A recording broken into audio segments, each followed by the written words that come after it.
We'll just give this one more minute just to have everybody join the webinar.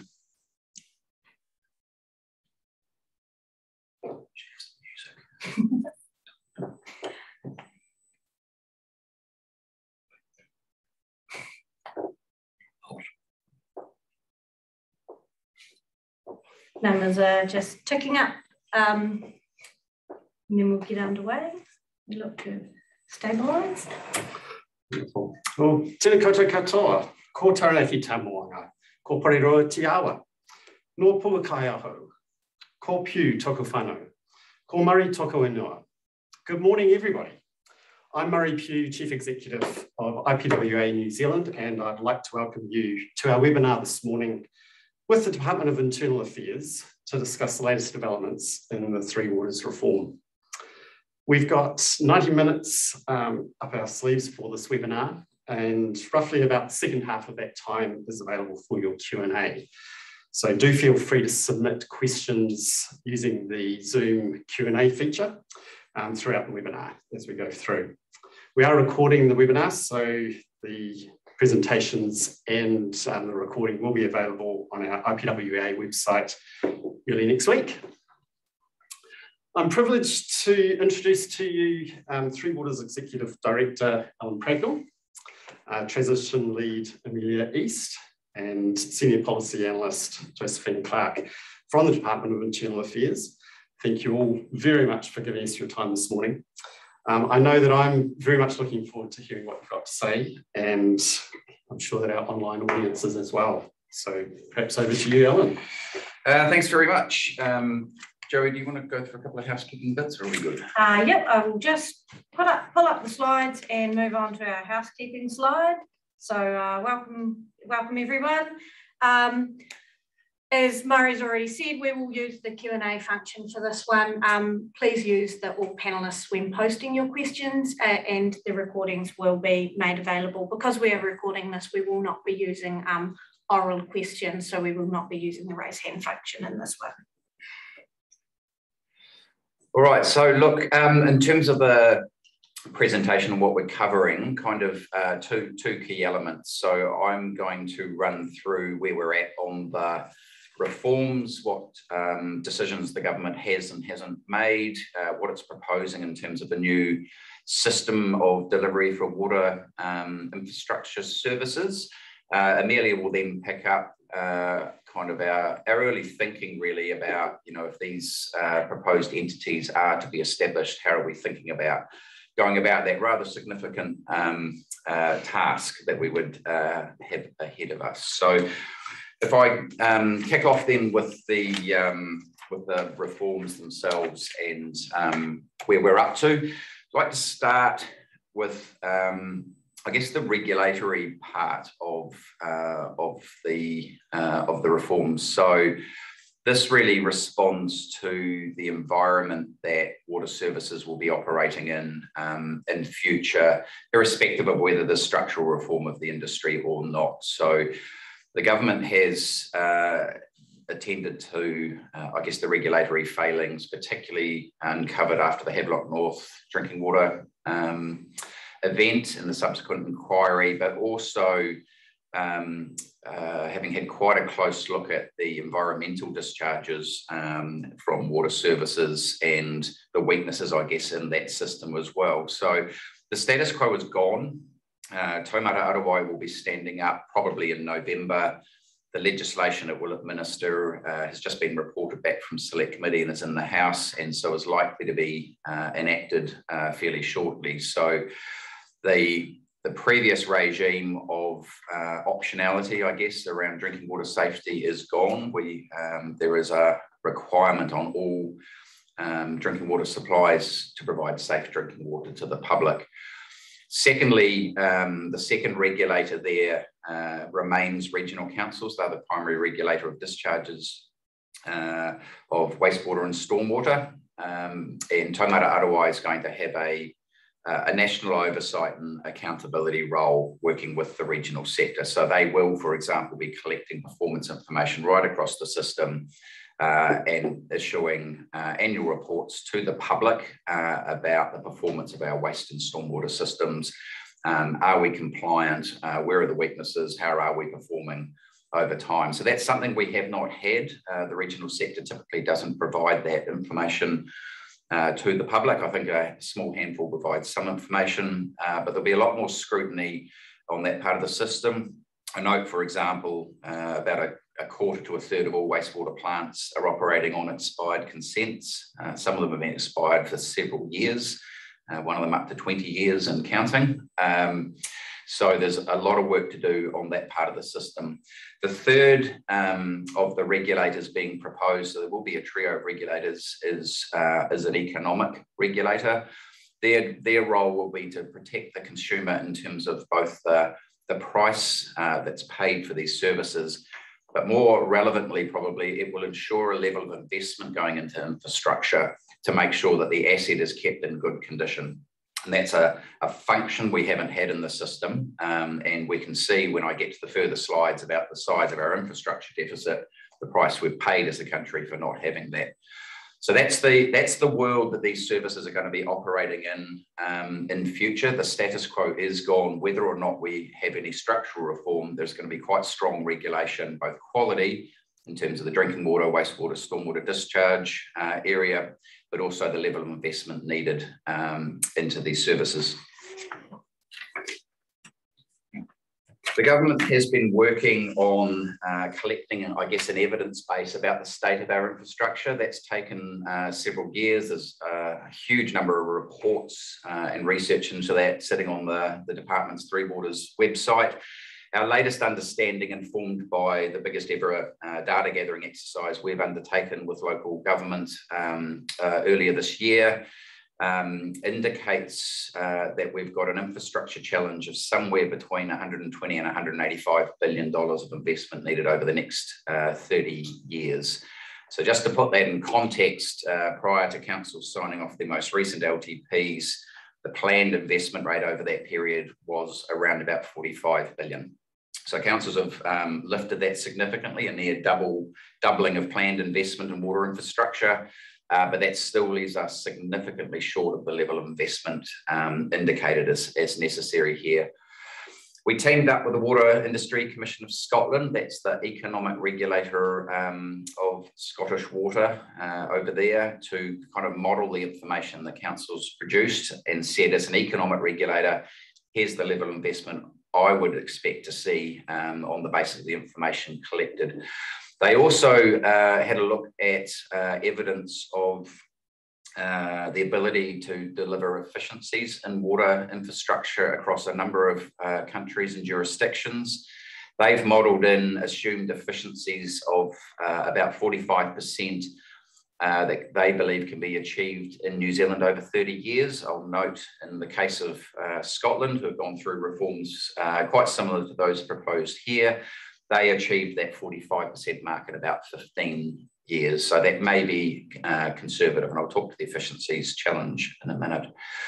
We also commissioned research from Deloitte about the economic impact if we were to achieve that level of investment, that $120, $180 billion over the next 30 years. What would it do? And they have indicated a significant uplift in employment in the industry, somewhere between 6,000 to 9,000 additional jobs per annum, and a significant increase in GDP itself.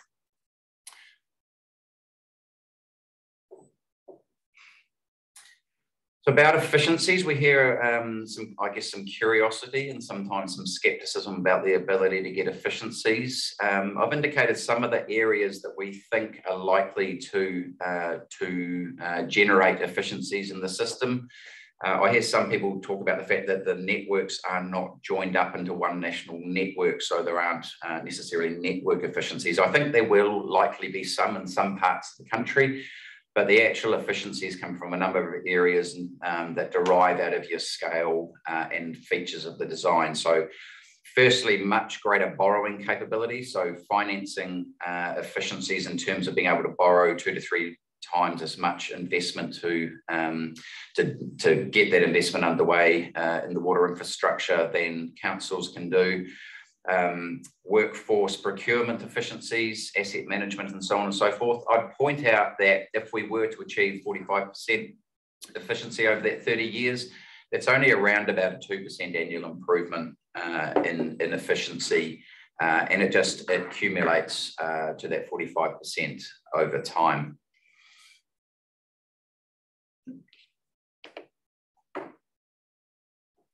So I've just provided a little graph here. So this is looking at the various water utilities in Australia. They've got a range of different arrangements, but they've got economic regulators looking at this question of efficiency, really, and looking after the consumer. And they've set efficiency targets over the next 5 years for the various entities. You can see, depending on where they are on the maturity scale, some of them have got quite aggressive efficiency targets. I see the Water Corporation in Western Australia there has been asked to deliver over 12% efficiency in the next 5 years. But you can see all of those various efficiency targets there. And again, some of the areas that we would see the ability at scale to deliver those efficiencies, certainly in terms of technology, digital space, and procurement. And this is just looking at the additional jobs impact that I mentioned before, the sort of 6,000 to 9,000 new jobs, and the range there really reflects that 120 to 180 billion. So the 6,000 jobs reflects the lower end of that investment. The 9,000 jobs reflects the higher investment scale. But that's a near doubling of the workforce, I guess, is what I'd point out. And anyone can go in and have a look at that Deloitte report, but the key finding, I guess, is that the employment is largely along the supply chain and at the front line rather than in headquarters per se. So the jobs are out there in regions and towns and right along the supply chain. This is a bit of a heat map, I guess, about where those additional jobs are forecast to be in terms of an impact there. So quite a significant lift, and you can see again that's playing out particularly in our regions and towns. So what are the reform proposals? The middle of this year, the government set out its proposals here to establish 4 publicly owned water services to provide those 3 water services. So key point there, one of the questions we've had all along is whether stormwater would be part of these proposed entities. Lots of discussion. We've stood up a technical reference group headed up by David Warburton to look at that question. The proposal is that stormwater services are part of the scope of these entities. There's a lot of careful work that's going to be needed to work through the practical implementation of that. Lots of our parks and reserves perform stormwater functions, but it's not proposed that water entities would suddenly run everyone's parks and recreation grounds. So there's a lot of practical things to work through, but really clear that urban water quality is significantly impacted by the quality of stormwater. If you want to develop new housing areas, there's significant stormwater investment needs. So stormwater exhibits some of the same issues and challenges that drinking water and wastewater do in terms of the need to lift investment and capability in that area. The proposal is that the entities themselves will own the assets of 3 waters, and that councils in each of the 4 proposed water entity areas would collectively own the entities. So they will be listed in statute. Each of the participating councils will be listed in statute as the collective owners, but there will not be a specific shareholding arrangement, just a collective ownership arrangement there. The entities themselves will be independently able to raise debt to get that $120, $180 billion investment underway. The governance of the entities is proposed to be independent and competency-based. This is a significantly sized and complex industry, and it needs professional governance. I'll talk through shortly a range of mechanisms that the government's proposing to kind of protect and promote iwi Māori rights and interests, particularly, but not only around the environmental effects of discharges with waste and stormwater, but also interested obviously in the protection of our drinking water sources, and the supply to Māori communities.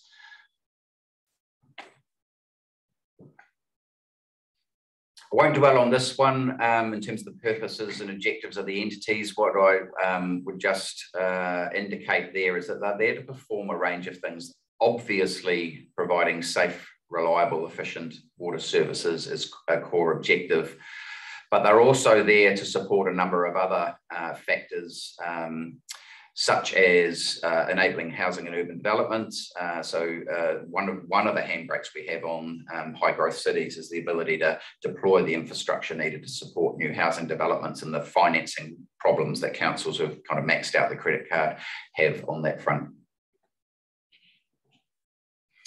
In terms of iwi Māori rights and interests, there are a suite of proposals out there at the moment, and there's a lot of engagement going on with iwi around these. So the government's proposing a statutory recognition of the Treaty of Waitangi as it relates to these services and the role of Te Mana o Te Wai. In terms of the oversight and holding to account of the entities, you've obviously got the trio of regulators performing strong functions. But when it comes to the organisation itself, setting strategic direction and holding the entity to account, that's proposed to be a partnership between local government and mana whenua in each of the areas. So a collective of both mana whenua and local government representatives performing that oversight and direction function. Also proposing that iwi and hapu can develop Te Mana o Te Wai statements. What does that mean in terms of the water bodies in my area? What are the priorities for the water entity in terms of Te Mana o Te Wai? And the government's proposing an obligation and statute on the entity to respond to those statements to say, we've heard you, this is what we plan to do about it.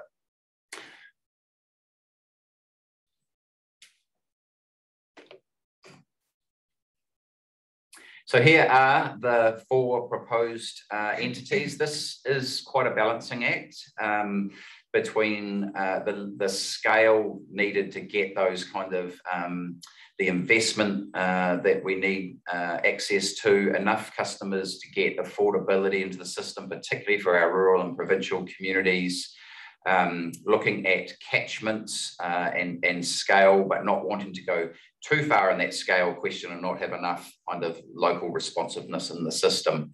Our research indicated that you need around about 800,000 people in an area in order to hit sufficient scale to get these benefits. Beyond that, you may get marginal benefit, but you need at least 800,000 people is what the evidence would indicate.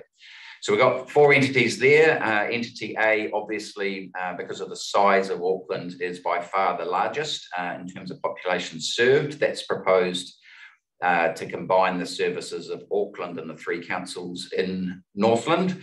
Entity B takes in the Waikato, Bay of Plenty and Taranaki and parts of the Manawatu Horowhenua region.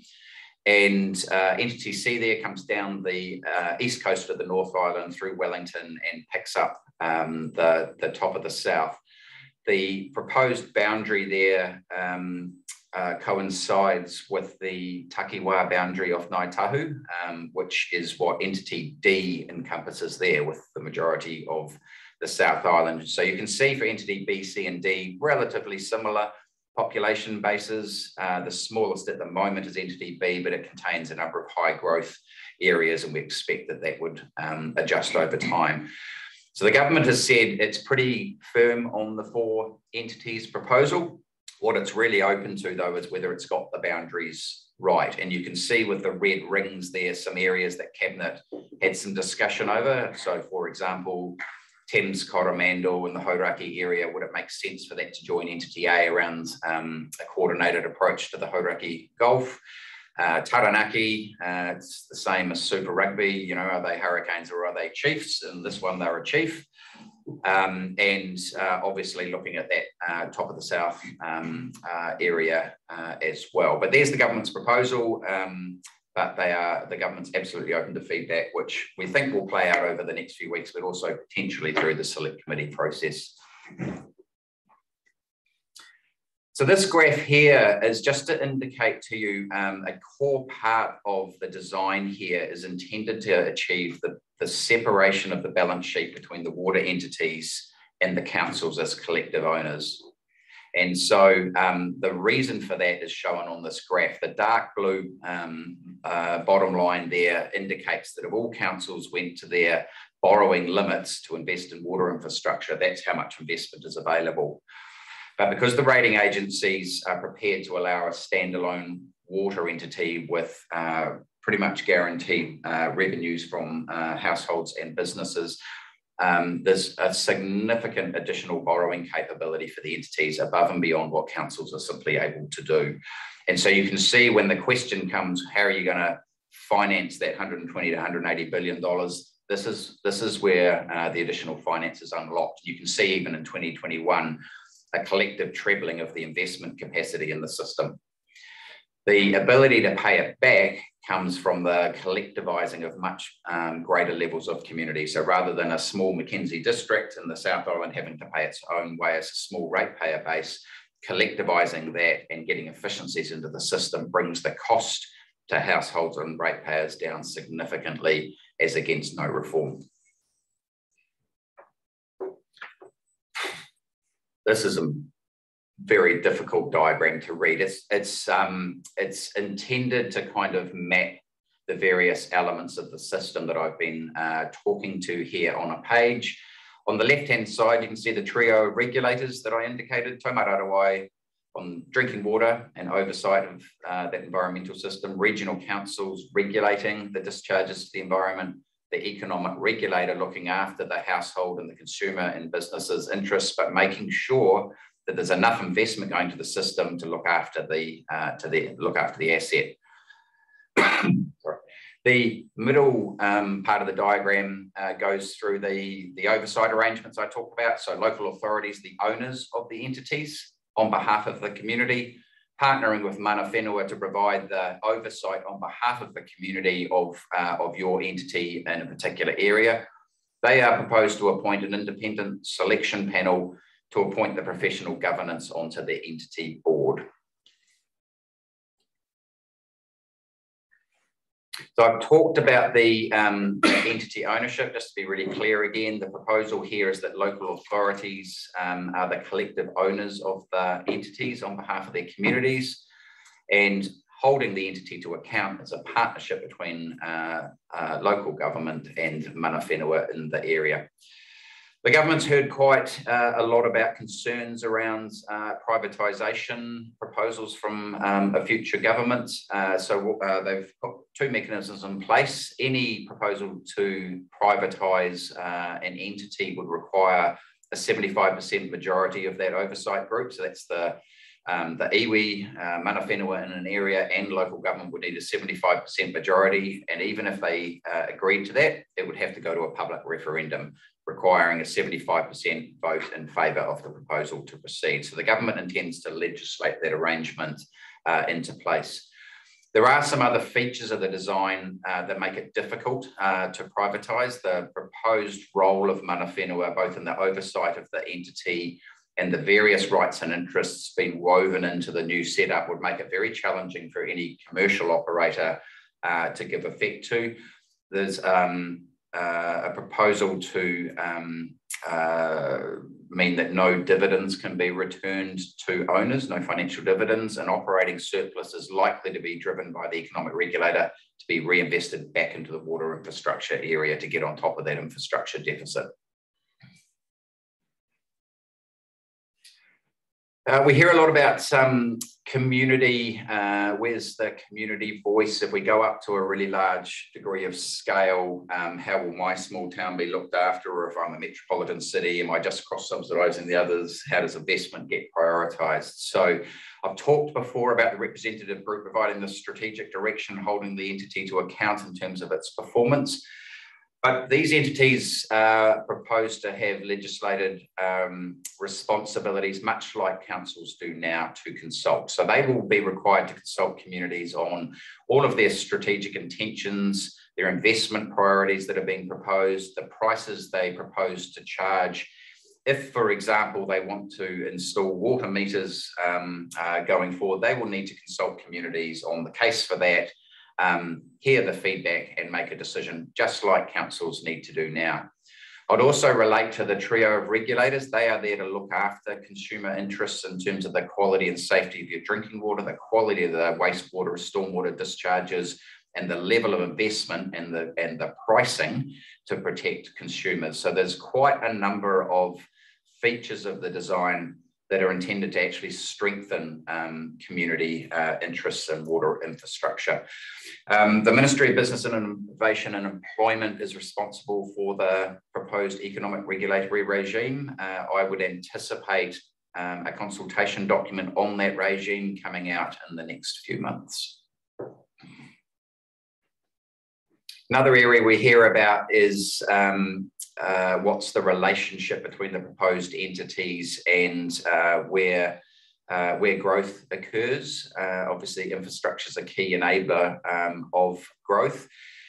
Key point here being that the entities are proposed to be instruction takers, not instruction makers. So local authorities have the land use planning function. They indicate where growth is to go, and the entities will take those instructions and give effect to them. They'll be active players in the consultation on those land use plans in terms of how they see the economics of those and where they see opportunities or challenges, but the decision sits in the Democratic Resource Management Act space. Of course, that act itself is up for review, which provides a bit of a challenge. So we'll just need to stay agile and make sure that the various reforms dovetail with each other. For those who are interested, the government last year put about $761 million into an initial investment in Three Waters infrastructure. The context for that was fairly early on in the COVID event. The government worried about potentially skyrocketing unemployment, wanting to make sure that during that period that investment was still going into water infrastructure and that we weren't going backwards. So that investment went out to all councils and is well and truly underway. In Budget 21, the government announced a package of $296 million to manage the transition and implementation costs associated with establishing these proposed entities. That's what the process that Amelia will talk to shortly. About a month ago now, at the Local Government New Zealand conference, the government announced a further package of $2.5 billion to support the transition to the new system. $500 million of that is targeted directly at local authorities to ensure that they are not in a worse off position financially as a result of the transfer. I'd have to say that for the majority of councils, there is a significant better off feature, not just from the significant investment needs that are looming in future, but also councils collectively have about a $2 billion uplift in their borrowing ability if water is removed, because water infrastructure tends to be more highly leveraged than the rest of the operations of councils. That's not true for everyone though. So part of the package is to enable those councils who don't get that debt uplift to be made good as part of the package.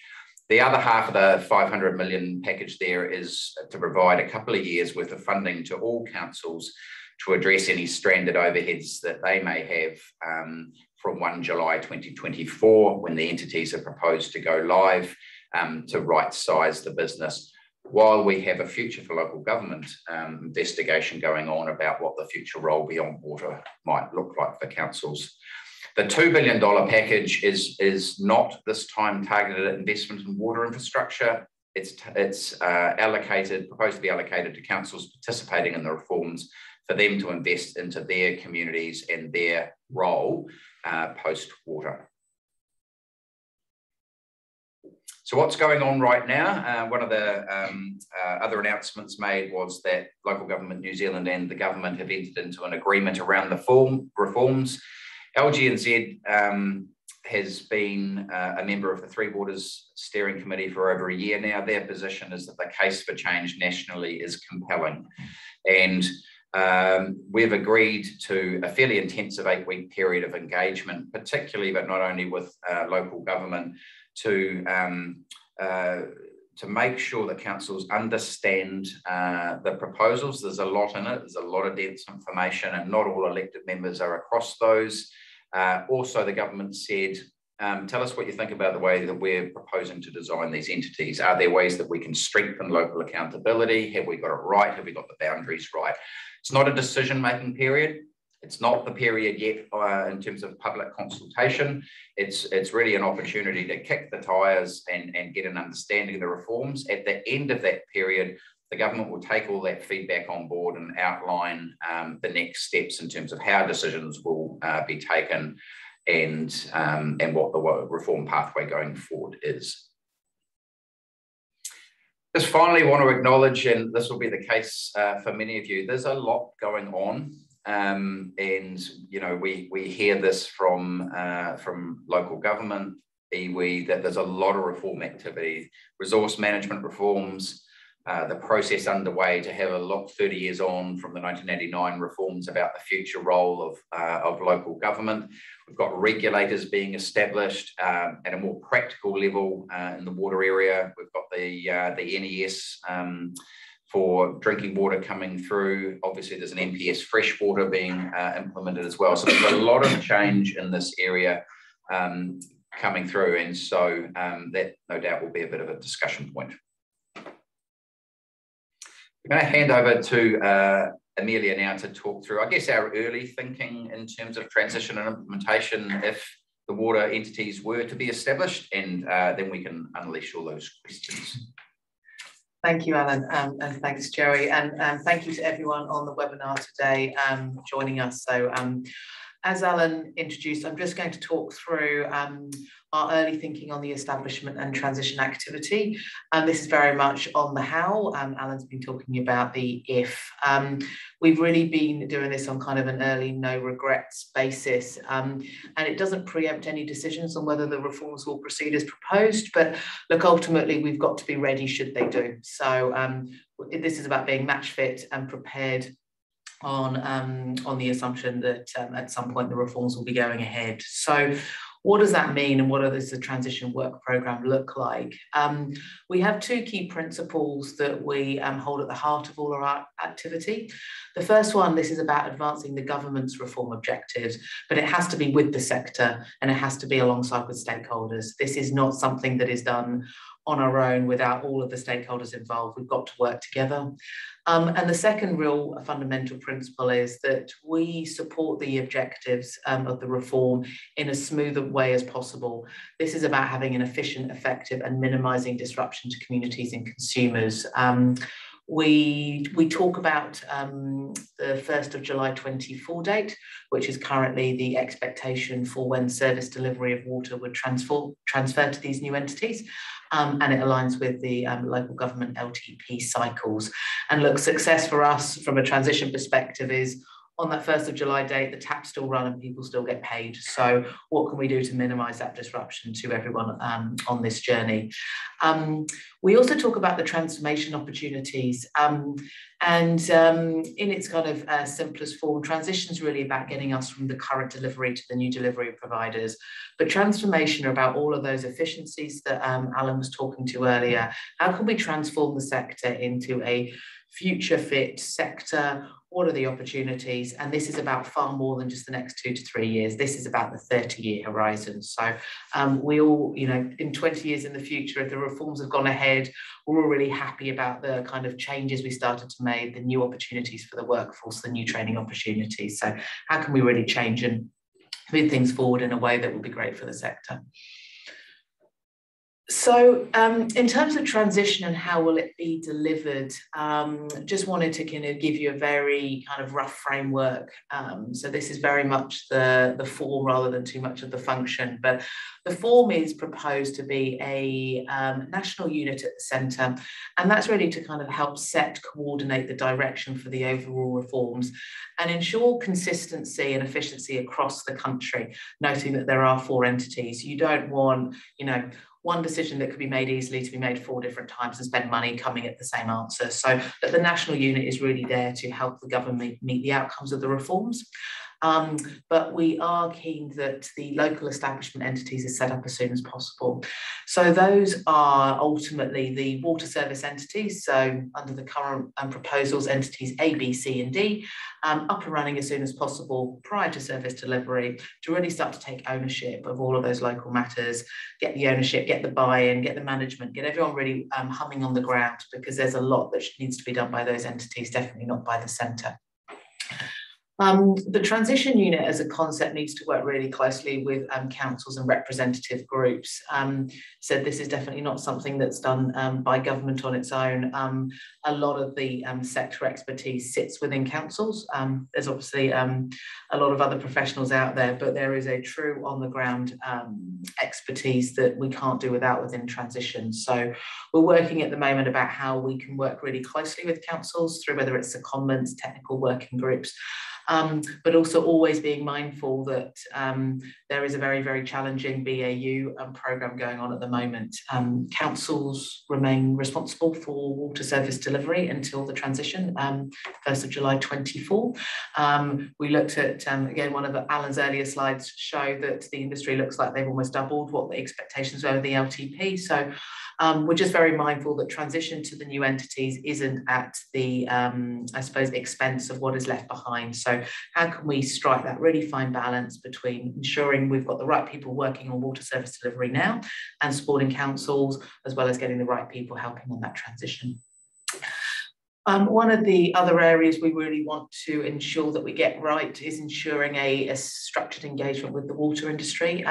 Webinars like this are an absolutely critical part of ensuring that you stay up to date with the thinking, but it needs to be more than webinars and information provision out. So I always want to try and stop talking as quickly as possible, because it's the Q&As that give us the real input that we need. So, but really just keen again, everyone also has day jobs, but how can we actually strike that engagement in a really good way that we're actually getting all of the wonderful experience you've got to be able to make transition successful? And that really ties into that final point. What is the preferred methods and regularity of engagement? So webinars are useful touch points in time, but what else can we do to make sure that everyone stays connected and can input where they can? So one of the focuses of transition is about workforce. There's lots of talk about pipes in Three Waters reform, but ultimately it's really about the people. And a major focus of transition is making sure that both central and local government throughout the reform does not lost in a result of current staff, but creates this platform to attract, develop and retain talent. Looking again at the numbers Alan spoke about before, the doubling of the workforce, there aren't all these people sitting around now, so we can't afford to lose people, but we've also got to try and make water the most attractive industry going forward. So look, it's been an absolute focus for the transition team, and hence why one of the first announcements on transition activity was that any member of staff who primarily works on water at the moment in the local government sector will be guaranteed a role at the new entities. And that's more than just guaranteeing a new role, it also retains key features of their current role. Of most particular interest was salary and location. People do not need to worry about having to leave their localities, having to move their children from school, but having to uproot particularly to where they thought maybe the centres will be. It is an absolute fundamental principle of transition. It was announced at the LGNZ conference, ministers have agreed to this. So again, we're hoping that look, this sits at the heart of all the transition activities and has provided confidence to the sector. Look, there are always a few minor exceptions to that. We will need a more bespoke approach for some of the senior executives. You know, the CEs and the very high tier twos will have to be looked at in terms of the structuring. And likewise, we are aware of the big contractor market as well, which don't have the same protections that employment agreements can have, but we don't want to create a second class of worker. So look, we're going to be working very closely with councils and staff, and we've been having some great engagement with all the unions to date, who are also very positive about the progress and approach we're taking on transition activity. And look, this really is just a follow on from that. Again, these are just the key principles that stay at the heart of how we're trying to work. Appreciate principles don't, you know, pay the mortgage, but hence why we've got the certainty of salary. But look, I think it was just really, again, to show that employment well-being, equitable treatment across the country, everyone having the right reasonable opportunities to both representation, help and support is going to be something of real importance. And look, we want to ensure that there'll be some regular updates. So looking, for example, at creating an employee portal on the website. So as these things develop and continue, there will be an absolute forum that people can go to. You don't get lost in loads of other information. You can see what it means to you. And probably just a final point on staffing that we get raised a lot. We do realise that there are a number of employees that perform both water and normal water related functions. That's probably more so in some of the smaller councils where there is less people and just kind of a spreading of activity. And look, we will be working very carefully on how we manage those situations. So both people get a choice, but also that, again, both councils and the entities stay home. So just to end this section and touch on it before, it's the difference between transition and transformation. So look, hopefully this resonates, but look, we talk about transition, keeping those lights on. It's ensuring the reform objectives are met in this smooth transition. So really, it's the next 2.5 years. I know there's no such thing as a binary line in transition. On the 1st of July, you don't press a switch and it's suddenly moved over, but really is the slightly more mechanical about getting from A to B. Transformation is about making those lights shine brighter. What are our aspirational but absolutely pragmatic and implementable blueprints for success over the longer term horizon? So first of all, what transformation activities can we get in this short period of time? Are there some quick wins or some low-hanging fruit or some really good opportunities that we can take now, as opposed to regret not having done during the transition activity? But really, what are those opportunities over the longer term horizon? And again, I will keep coming back to those pragmatic and implementable. This is meant to be for the sector, with the sector, to be owned by the sector. This is not meant to be a policy theory book that we stick in a drawer and someone reads in 10 years and go, wasn't that some great thinking? So, and really looking to link that in as closely as possible to the efficiency gains that the case for change has been made against. So leadership, procurement, supply chain, workforce, how can we actually tie those in together? So again, they stay connected across the entire reform programme. So what does transformation work streams look like? As an exercise, we are looking at what we call the industry transformation strategy. It is made by 5 key work streams: workforce, supply chain, the operating framework, leadership, and integrated water management. That 6th work stream, again, is probably to link into what Alan talked about earlier, noting that reforms don't happen in isolation from the rest of local government. So that future for local government is really just making sure that this transformation strategy and work streams isn't done again in isolation from what's going on in the whole. So really a way to just try and keep those things connected and not lose sight of the broader framework that we are all working within. So look, thank you for that. Keen to open up to questions. And again, happy to talk on anything further during transition transformation. Oh, thank you so much, Alan and Amelia. That's been an amazing presentation, which I can feel the thinking going on in our online audience. And we've actually got 23 questions queued up here. So we could well be taking a full 90 minutes today. So I might kick off with one which did strike me. There was one of the slides, was on slide number 9. I just took a note. The graph talking about new jobs and new roles in the sector had a very steep curve over the next 5 years. And James Thorne, thank you very much, James, sort of has asked the question, where does DI expect the additional 4,000 to 6,000 jobs by 2026 to come from? Yeah, look, I think what we might do, particularly given the audience today, is just proactively share the Deloitte report, because they'll go into a level of detail in terms of which part of the supply chain and what types of jobs they anticipate seeing, rather than me trying to remember all of that right now. But I think the other thing I'm really mindful of when we commission that report, what's becoming evident is that we've got supply chain challenges associated with COVID and an economy at sort of 4% unemployment. There are going to be capacity challenges in getting underway here, and Some of those hopefully are shorter lived around, the closed borders and supply chain challenges that we have. But even without those, we're really mindful that you can't achieve that level of investment coherently without fixing some parts of the wider industry structure. So part of the work that we're looking to do is to work with industry really on a plan to actually address all of those issues. So if I go right down to even just the training and development part of the system around water engineers, is really broken in New Zealand.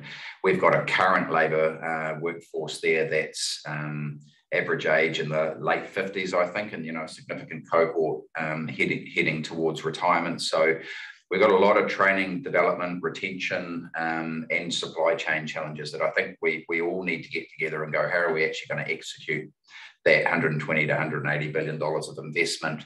Have we got all the right players, good procurement models? One of the benefits I do see is an economic regulator is going to enforce consistent investment over time. So rather than this cycle of suddenly I'm under pressure to keep my rates down, now I want to double my investment. Oh, no, I don't. That will be gone. So I think that pipeline will actually help industry to gear up with the labour force and supply chain aspects. But it will be bumpy, I think. I'm not sure that graph I showed is what's actually going to happen, particularly given all of the constraints at the moment. But it's what would happen if we can get our heads around that transformation. And I probably just as a final footnote to that, the transformation strategy, again, is not something that's meant to take years and years to develop, and we're all kind of too far down the line and we're at a point of time that we've passed. So we're looking at, and again, I think optimistically, but I'm pretty confident that we will get there, which is in the first quarter of next year, we land the first kind of transformation strategy in terms of recommendations. And with the workforce piece there, hoping that there are a number of recommendations that the sector have helped get us to actually really start answering those questions that Alan's raised as well. So, yeah. Next question is Bruce Havishon. Most water and wastewater systems are catchment specific. How was that taken into account when assessing efficiency gains, and how will catchment variability be managed when the management entities are reduced to 4? Yeah, that's right. So we did some research on wastewater consents in particular across the country. What that showed is it's effectively the Wild West. There are no two consents the same, even within a catchment and within a regional council boundary. Highly variable approaches to even monitoring, let alone the levels of compliance and enforcement activity.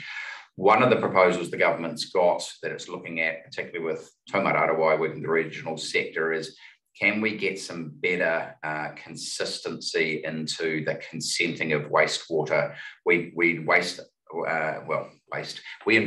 a lot of money in the consenting process. We end up with a whole lot of quite bespoke and sometimes really unusual consent conditions. So is there an ability to respect the individuality of each catchment and the particular needs that each catchment has, but maybe provide some kind of bottom line consistency that would help both on a consenting side, but also in the design of the treatment plants around those discharges.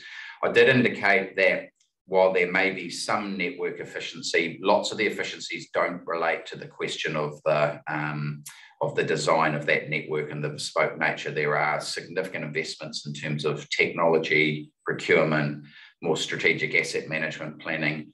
We know that there's a lot of really expensive reactive maintenance going on in the system at the moment because we can't access the funding to invest to save. There's all sorts of other areas. In terms of your treatment plant networks, we saw in Scotland when they started like we are now with water services sitting with local authorities, they had about 1,300 treatment plants across Scotland. They now operate around about 400 treatment plants as they've gone about rationalising their network. Scotland's about a third of our land size, similar population, so I wouldn't expect New Zealand to achieve anywhere near that level of rationalisation, but there is some ability to rationalise the network, particularly in your urban communities where local authorities run their own. I look at Wellington, for example. We've got a number of urban authorities within a conglomerate, but they're all operating their own plants, and maybe there is the potential within the catchment to think more strategically about that. Question from Marion Gadsby Schoenfield. What will losing, you have touched on this element, but perhaps just recapping, what will losing Three Waters assets do to the ability of local councils to borrow for their other functions? Yeah, really good question. So we've thoroughly tested the proposals I went through with Standard & Poor's, which is one of the key rating agencies used in New Zealand. So we've assessed, first of all, the impact of the proposed reforms on the credit worthiness of councils and got a lot of comfort out of that. We've looked at the impact on the local government funding agency, which raises a lot of the debt on behalf of councils. They're okay as a result of these proposed reforms.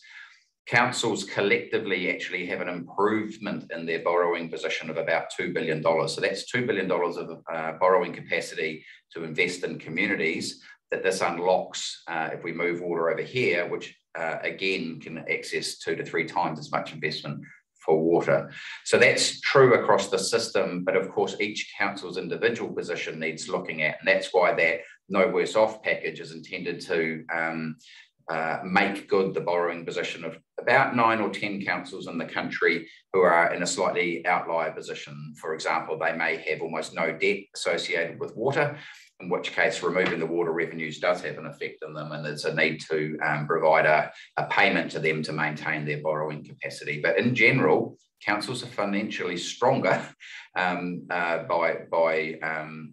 a result of the transfer. The other effect on councils generally is that stranded overhead question. If I'm losing a number of staff and revenues, how do I keep my back office functioning? I've got a building designed for this many staff, and that's why the stranded overheads component of that. For a couple of years of funding, remember this doesn't take effect 1 July 2024. So councils have kind of 5 years from now to work through what the future of local government proposals emerge, and also some money to right-size the business. Next question, Bruce Hampshire again. Creating several thousand additional jobs will inevitably increase costs, as will a 3-tier regulatory framework and joint oversight role, including mana whenua. Also noting there the upfront $3.5 billion of financial support. How have those costs, which are going to be additional into our current delivery framework, how have they been factored into the overall efficiencies? Yeah, so look, there's no doubt, if I just take the regulators, for example, it costs to have regulation, but we see the counterfactual cost of not having it. So 4 people died in Havelock North and 5,000 people got sick. And that came with actual costs too, in terms of hospitalisations and the impact on the local economy there. So Taumata Arawai is likely to be funded out of it's funded entirely by the Crown at the moment. It's likely to be funded out of a combination of Crown funding and a levy on water service providers. That consultation hasn't occurred yet, so there will be a cost there. Regional councils are already funded out of regional rates. The economic regulator is likely, again, to be funded out of a levy. You know, that's the impact statements around establishing those regulators. Again, we can point to those on the website, go through the cost benefit of those. The government believes there's a strong net benefit to customers and communities, even taking those costs into account. The additional jobs, that's part of the investment need. So if we're going to have good quality infrastructure, we need people to actually manage it, maintain it, and build it. You know, if we don't get additional employment in there, we're likely to see quite inflationary wage pressures kick in as well. So all of those additional costs of having the extra staff are built into the modelling done by the Water Industry Commission of Scotland. That's why it's important, though, that we can actually get some of those efficiencies that they have modelled into it. If we don't get those efficiencies, the bills to households will be higher than they need to be. Query from James Thorne. Couldn't a future government change the legislation to remove the barriers to privatisation? Yep, they can do that now. So there is nothing stopping our future government privatising. You know, so we've got legislation in the Local Government Act saying you can't do it. Doesn't stop a future government doing it. What some people say is if you aggregate it and take it out of local government, put it into 4 big entities, that makes the politics of it potentially easier. Well, remember, local authorities are still the collective owners. You've got mana whenua sitting there with significant rights and interests and a governance oversight role, and you've got legislation saying the public have a right to a referendum with a 75% majority. So the political hurdles to removing that right from the public and having to face down mana whenua in terms of their rights and interests in changing a system, I think are quite significant, but people will have to make their own mind up about that. We have a parliamentary process here where one government, or parliament rather, does not bind the next. That's already the case. Great, thanks. Next question, Tina Mitchell has asked, you spoke of the alignment and challenges between parks and reserves and stormwater. How about aligning management of roading? Will we see newly resealed roads being dug up a month later for cesspit renewals? Or will council still own and manage the cesspits and the leads? So, oh, you're getting way beyond my level of knowledge. I referenced earlier David Warburton, who was the ex-CE of Auckland Transport, chaired a technical reference group on this kind of stormwater question, and obviously had a lot of experience of that issue through his Auckland Transport lens, working with Auckland Council and their Healthy Waters team there. We pulled a lot of expertise straight out of the sector to have a look at, on what basis stormwater might transfer and how would it work in practice.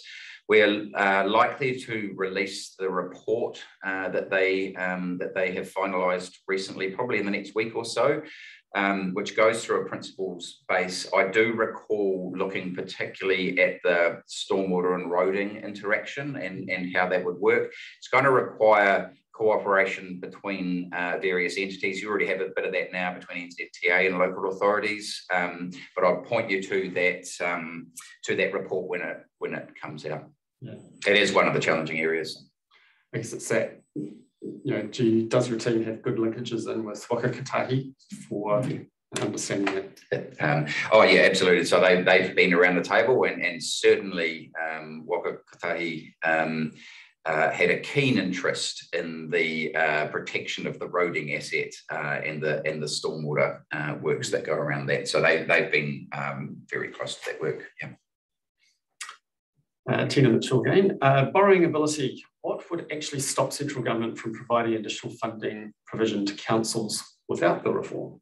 Yeah. So this is one of the alternative models we hear from the sector. Can't we just have a water infrastructure subsidy like we do for local roads? So the FAR rate that goes to communities.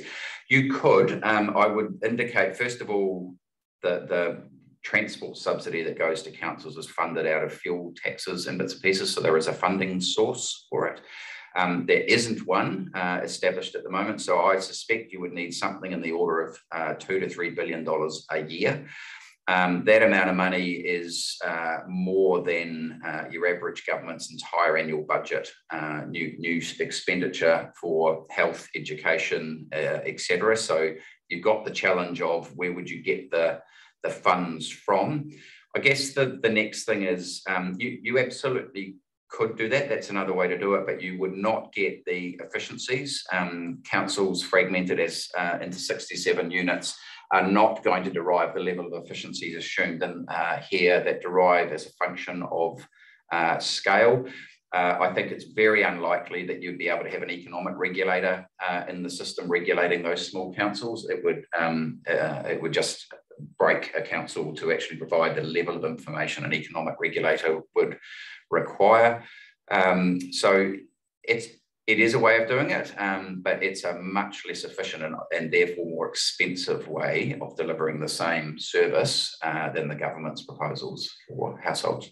You mentioned that earlier, the impact analysis, and we'll make sure that you guys get the link to send out when you send out the slide pack and the recording from this webinar. But in the impact analysis for the Three Waters reforms, it is 300 pages, but it does look to some of those alternate funding options, not just centrally funded government money, but and looks to. the analysis on them. That's right. So we looked at that option. We looked at a range of options for how do we get on top of this infrastructure problem, and that regulatory impact analysis.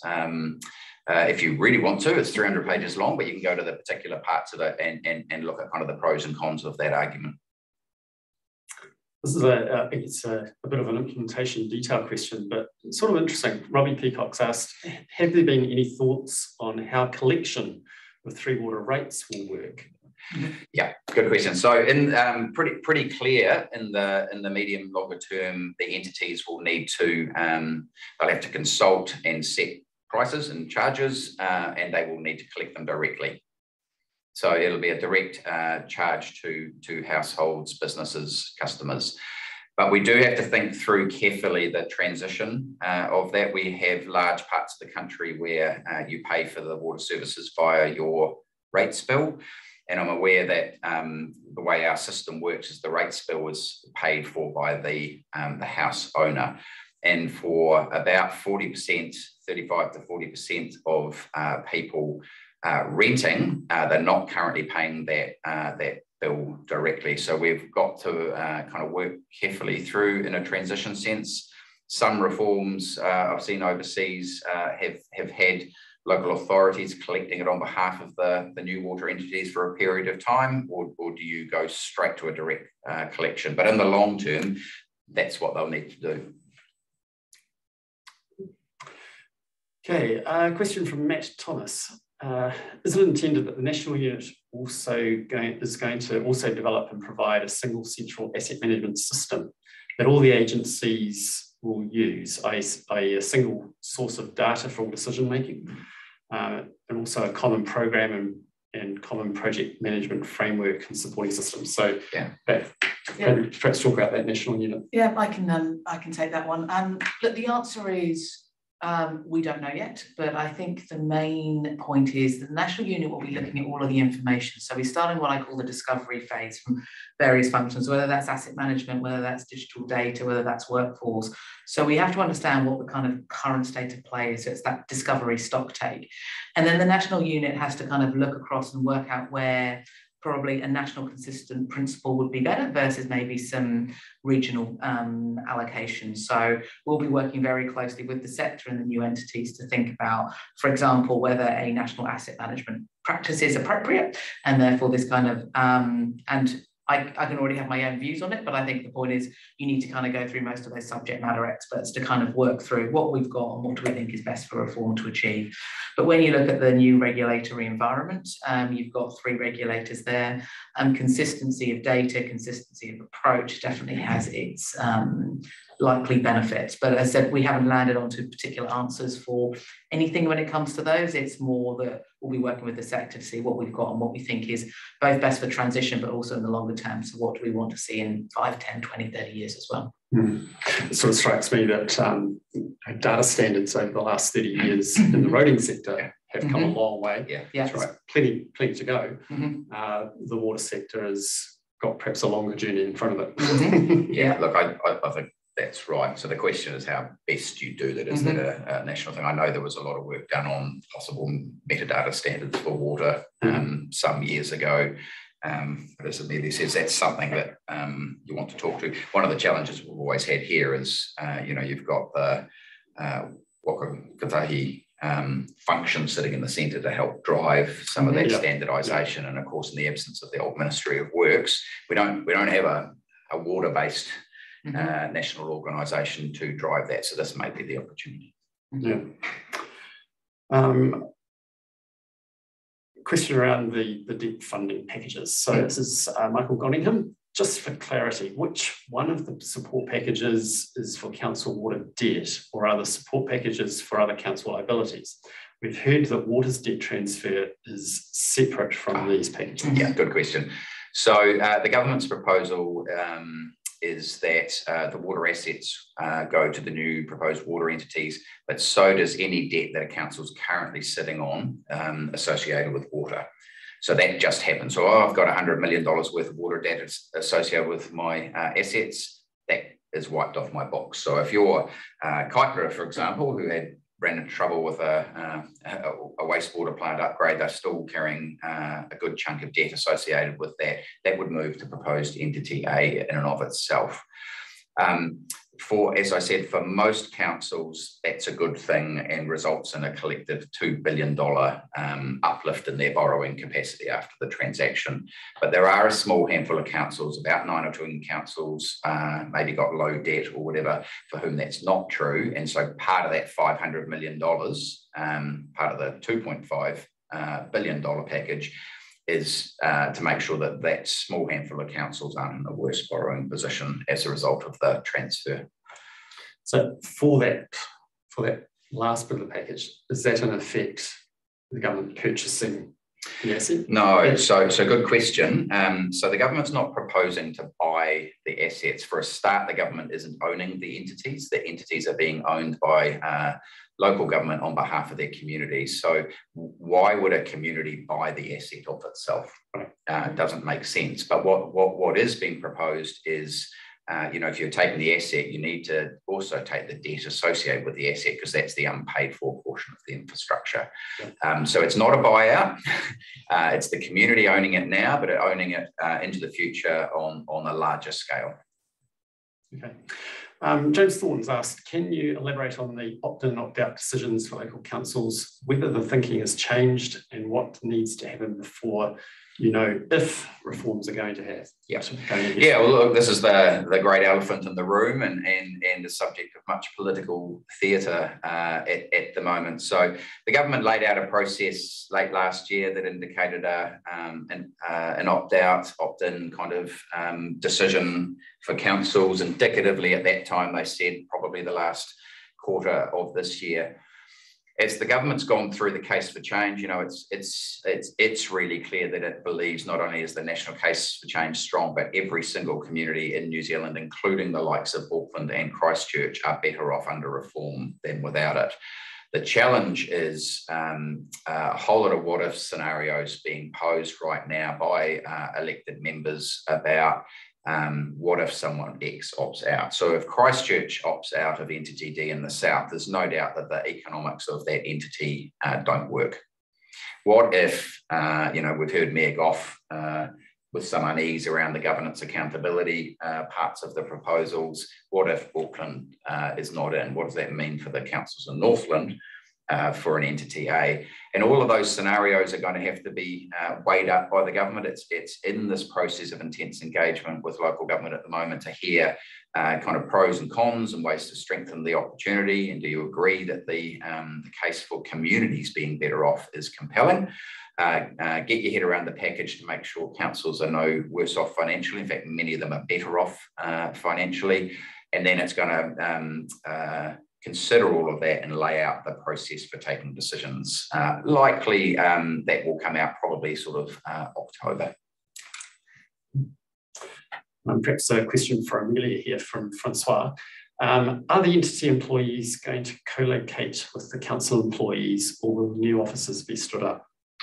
Again, a really good question, and one that we couldn't answer now either, and it'd be for the entities to work through. Look, I think the point is the staff will be working for the new entity, so it's very much a step in the shoes of type activity, but a lot of the staff will see no real day-to-day change in terms of where they need to be in activities. So look, we expect a hub and spoke type model where there'll be some hubs and there'll be some locations in the individual areas, but it's definitely an entity question about how they want to set up their organising structure. I don't think anyone wants anyone from the centre for us to kind of dictate where all the individual offices have to be. Look, if co-location makes sense, co-location makes sense. You don't want to build a brand new office for 3 people who can stay connected to their local councils, but likewise it will just be on a kind of case-by-case basis, and will just be from the centre wanting to ensure that the localities are evenly spread so that a unit doesn't suddenly end up centralising everything into one big metro space. That's what we're here to protect, but on the actual kind of slightly more micro decisions, would be expecting the entities to take them themselves. Okay. Perhaps another one for you, Amelia, from Michael Goddingham. Is it envisaged that support packages cover redundancy that council may have, where a council employee decides not to go to a new entity and there is no job in the resultant council? Good question. So look, I think at the starting point, every water service employee is guaranteed a role at the new entity. Now, if you don't want to take that job, that would probably, and then you go to the council and go, well, you're making me redundant. That's what we classify as a technical redundancy, and that's likely to be taken away through legislation. That's something that was done under the ATA. So look, ultimately, you cannot hold out for what seems like a golden handshake. So if there's a job at the new entity, and then I don't want it, council's not going to be left with redundancy costs that sit there. So those technical redundancies won't be options. In terms of those who are more in that kind of 50-50 share, the stranded kind of overheads kind of sits, and if there's suddenly 5 people in the back office, you might only need 3. Those are really kind of case-by-case discussions, but I said that you've got that kind of 5-year window from now to really talk through what those new opportunities are. And one of the important points through transition is looking at what opportunities we can have for retraining, both at councils now, as well as what those opportunities for the new entities might look like. So hopefully that answers the question. Thanks, Amelia. Question from Dan Mitchell. In consideration of the comments around the supply chain issues, staff resourcing shortfalls, has any thought been put towards setting up Entity B first? And Dan, where are you from, Dan? Waimate. Seems to be significant support for us. Yeah, it is one of the things that we hear about. So, you know, Amelia's talked about a desire to go live 1 July 2024. Nothing magic about that date other than a reasonable amount of time to tackle the significant challenges in transition and establishment, but also it's day 1 of the new LTP cycle for councils. So that's the logic of it. There's nothing in my mind to prevent some entities being prepared to be established earlier than that, if provided everyone's doing the right thing, and some of those things that need to be centrally guided are centrally guided. That is possible. Part of the question I hear that you're raising too is it's not political in nature, but it's. I would agree that generally Entity B appears to be to have councils in a reasonably good headspace, and I know that iwi are also engaging actively up there about excitement around the reforms, and so the potential to get going faster. I think the government's really clear that it wants all New Zealanders to benefit here. So while you might get implementation up and running in one part of the country more quickly than the other, I think the government's very keen that that no one is left behind, if you know what I mean. This is an interesting angle, which I don't think we've covered at all so far. So from, I think, a person called Bruce, perhaps, nothing has been said about how these entities will respond in the case of weather or other extreme events. Will they, for example, be required to provide temporary or tankered water supplies to residents, or councils need to step in civil defence situations? Yeah, great question. And I was at the Local Government New Zealand conference in Blenheim when the weather bomb hit the west coast, but also was the most unpleasant flight back to Wellington, which also had part of the weather bomb. And I reflected on that same thought. We do have a dedicated work stream around the whole interaction with the civil defence emergency management set up, obviously, with these functions sitting in councils who are part of a civil defence emergency management structure. Going to need to make sure that these water entities are effectively good responders. The civil defence command control structure that sits in place will need to be able to direct the entities into kind of relief and recovery efforts. We've got work to do on exactly what that looks like and what the obligations are in terms of providing emergency services. I would think that they would be similar to the obligations on councils now. It may be that with the greater resources that they are able to do more than they can in some instances at the moment. It's an interesting crossover of functions, definitely. It is. Imagine with emergency management. Or Emergency New Zealand as well, fire emergency. That's right. So you've got other actors in the system already, and it's about making sure that the control and direction functions in an emergency have the power effectively to require people to do what you need them to do. Further question from Bruce Hebishon. Transition may ensure stability of existing regional roles at the start of reforms, but will this remain the case over time, or will there be an inevitable consolidation at the 4 centres in the future? That is what happened with the health services, where provincial centres suffered a degradation of services as time went on. Look, I think there is no way I can predict what's going to happen in 5 to 10 years, but I suppose from a planning perspective, the certainty of role is only one limb to certainty of work. One of the things we're working really hard on over the next 2.5, 3 years, and there is the person leading the workforce, workstream lead has been talking about this already with the unions, is how we can look at creating the most stable operating model and most stable functions that actually people do have security, that they're actually moving into an organisation that has that long-term kind of career path. So there's only so much you can predict and know, but there is definitely not a view that this is about further centralisation. It's providing really, really solid foundational structures to the new entities that both provide consistency now, but also future development going forward. So look, that doesn't feel like a good outcome. It doesn't meet what we're trying to achieve from transition. And a lot of the activity over the next 3 years will be trying to ensure that people have that certainty. So, and again, I would point to the Deloitte report, which tackled that and showed, you know, the main uplift in the projected increase in jobs is actually in the towns, provinces, regions, and supply chain. There's logically likely to be a degree of shakedown and rationalisation in your core headquarters component over time. You know, we've guaranteed people to move across, but actually I would argue the opposite of what I think I'm hearing from you there, Bruce. The increase in employment is actually going the other way. It's going into your towns and regions. And that was the experience in overseas? That was certainly the experience in Scotland, and same fears, actually. This is going to kind of over-centralise what happens to my local contractors, all of that. In fact, the opposite proved to be the case over there. Continuing perhaps with Amelia, the questions from Francois again. I can't put my hand on the numbers, but do you have a handle on the number of Three Waters staff to be affected? And then the question is, has consideration been given to bolstering the already constrained EAP service?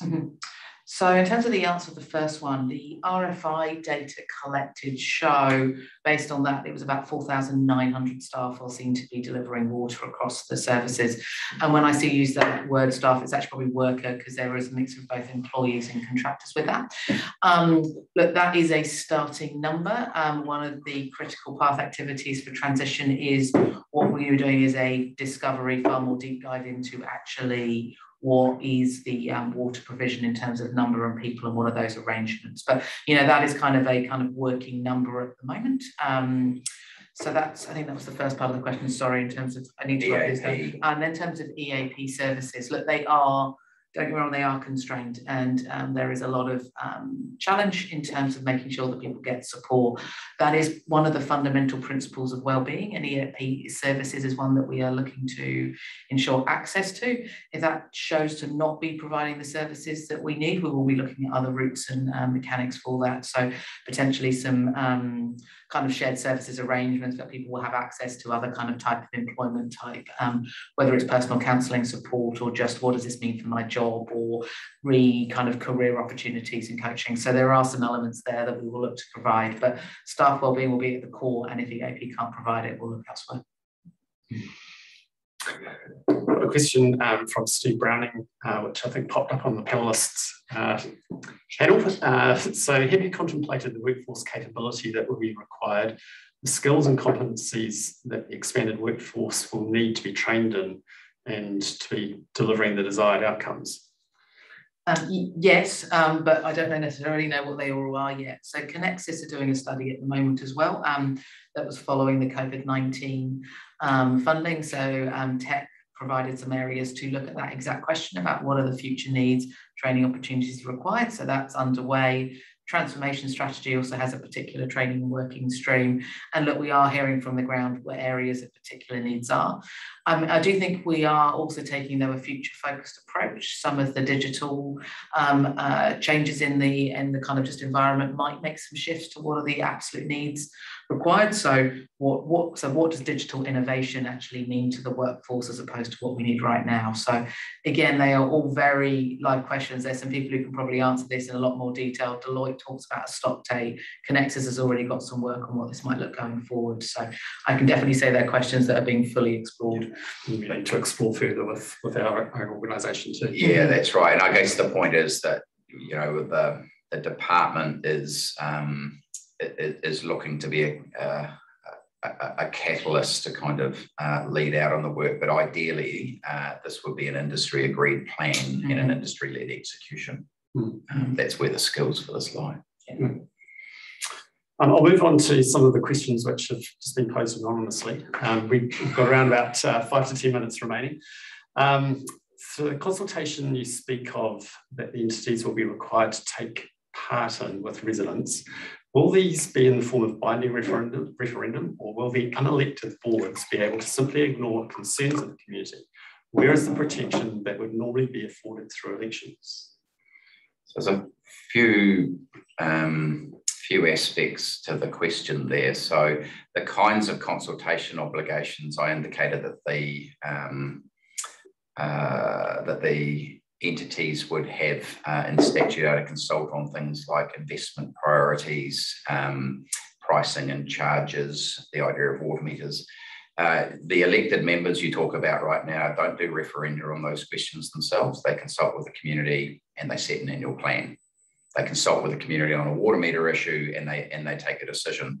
There isn't a referendum happening under your current democratic arrangements for those. So I'm not sure, you know, necessarily that there's a need for a referenda on those types of questions in the system. I think the point I was looking to convey is the kind of obligations that local authorities have to work with their community, consult with their community on key things like how much do I have to pay and what's my level of service and do I have a water meter or not.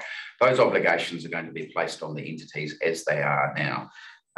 There is, and look, you're right, it's not the level of direct democratic access at a local level that you have now with a local council. It is a collective representation model of both local authorities and mana whenua, but I would also say that our current model has given us a deficit of $120 to $180 billion for whatever reason. The current model is really struggling to get on top of that infrastructure problem. I might just add on that piece for you, Alan, is that also some of the proposals that are in this, and I think this is in the Cabinet paper too, this whole area of the reform proposals, is around adding transparency to those discussions. So the entities would need to publicly report back how they took into consideration the community views, but also that other element of the pressure on the system from an economic regulator and the consumer protections in that space. A couple of questions sort of related here in terms of scope, I think, particularly in relation to stormwater, but question around who's responsible for high country rivers, and what about rural stop banks and river works?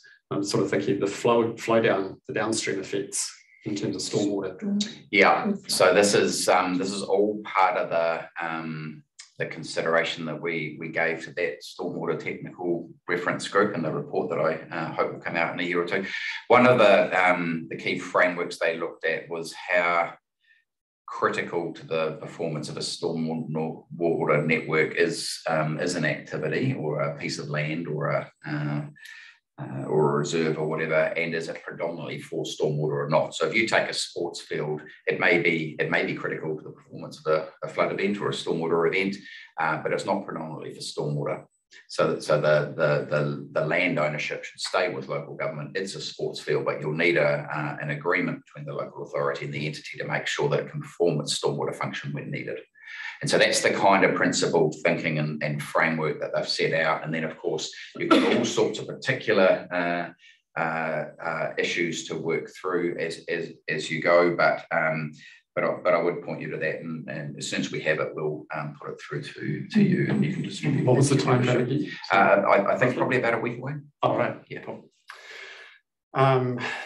Maybe one for Amelia, regarding conditions for staff moving to the new entities. Will the conditions for all staff be equal regardless of location of the entity? And the question is, plumbers in Hamilton be paid the same as plumbers in Opotiki?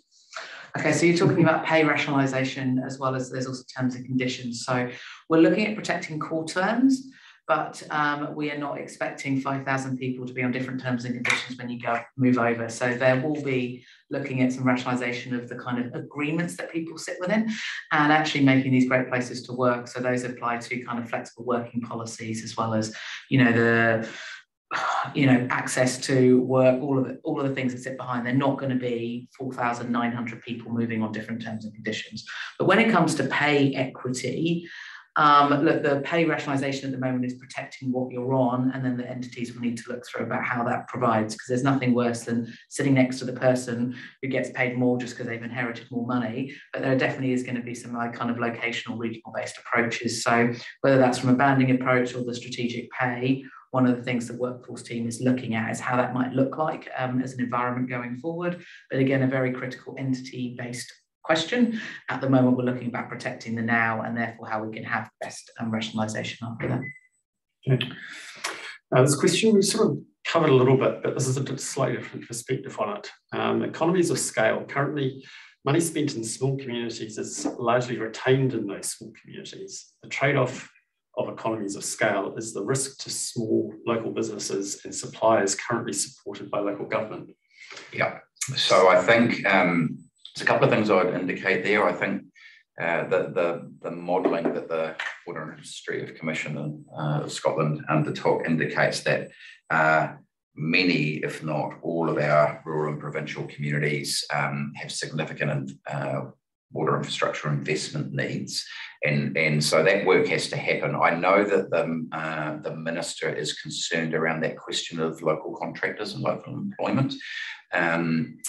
She has asked us to think quite actively around procurement policies, whether the government uses the government policy statement tool that that's indicated to have around local employment. She's really keen that the industry plan that we want to work in is around that local employment question. But again, I'd reference the activity is actually going to be quite heavily in the regions and the provinces and those small towns. The question is, by what mechanism can we make sure that the local contractors are accessing that work? And I know in other countries that we've had a look at, that is what happened, but it will come down to a function of the procurement policies and how to ensure that. Sometimes it'll be partnering, it'll be on a subcontractual basis potentially, but there's work to do on that. Great. We're just about out of time. I note that we've managed to cover 22 questions, but unfortunately there are 16 open questions on the webinar which we haven't been able to address. So apologies to those who put those questions forward. We've just run out of time. So with that, we will conclude today's webinar. Thank you very much to our online audience for your questions and your participation. I'm sure that you've gained a lot of new insight into the Three Waters reform, and that's been valuable to you. On behalf of our audience, I would like to thank Ellen and Amelia and Josephine very much for your really clear and thoughtful presentations and the really open discussion that you've been able to give us today. And I really do appreciate the time that you've given us this morning. In the last 30 seconds, I'll do a little bit of a plug for IPWA New Zealand's joint conference with ACE New Zealand, Future Fit Aotearoa, 7th to the 9th of September in Auckland. If you haven't registered and you're on the call, then you are certainly welcome to head on to the IPWA website and get your registration in for that conference. More relevant to this audience, perhaps, is the inaugural Water Asset Management Forum, which IPWA New Zealand is hosting jointly with Water New Zealand in November. That's 17th and 18th of November. And we'll be really focusing on that discipline of asset management in the waters space. all of the reforms will be swirling around, and some of them will have landed by that time. We'll really be thinking at that forum about what it means to be taking forward some of the principles of the outcomes that have been sought to be achieved. So, ensuring awesome water quality throughout New Zealand, for example. So with that, I would like to wish you all the very best to this team at DIA for the reform process as it proceeds, and wish everybody on the call a very good morning. Ngā mihi nui. Thanks, everyone. Thank you.